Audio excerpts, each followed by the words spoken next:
welcome back to our channel. My mom's not going to be in this video today because we went to CNS Center of Neural Skills Day program to check it out, just see what's out there.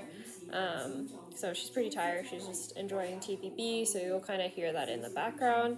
So let's get started. This video is about my mom's brain injury or stroke, like what happened, and I'm also going to give a little bit of medical history. Again, I'm not a licensed medical professional, so please consult your licensed medical professional team for your complex medical needs. And yeah, so let's get started.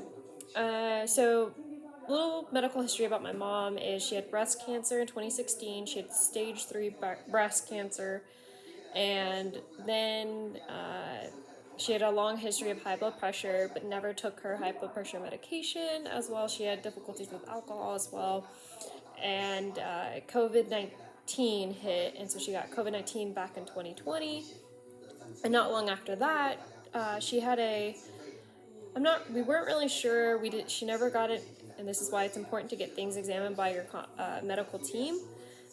She had like this blue, purplish, almost bruise-like thing on her leg. So please, whenever you see those sort of things, consult your doctor.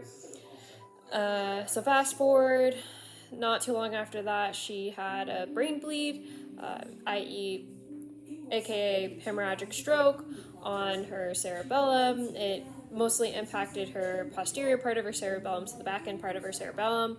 It was about a 5 millimeter bleed, I believe. Again, not a medical professional. And then where the location of her bleed also impacted the anterior part of her brainstem, which is the pons.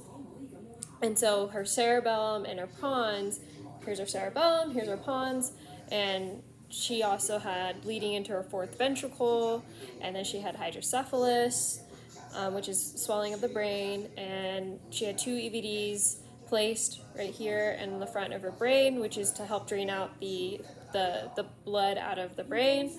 And that was the frontal lobe damage done. The neurosurgeon told us that due to her, there was not really a defined root cause, but what was explained to us is that my mom had a brain AVM, which I'll put a link in there as well, and it basically depleted oxygen from that part of her brain, and it weakened the part of her brain. And so when you complement that with high blood pressure, it's going to bust, and that's where the brain bleed, hemorrhagic part of her stroke came.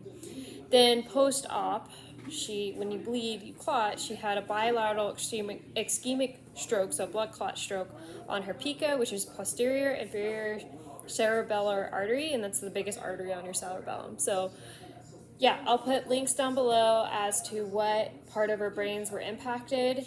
And yeah, please continue to like and subscribe our videos, and I hope you guys stay tuned. Bye, talk to you later.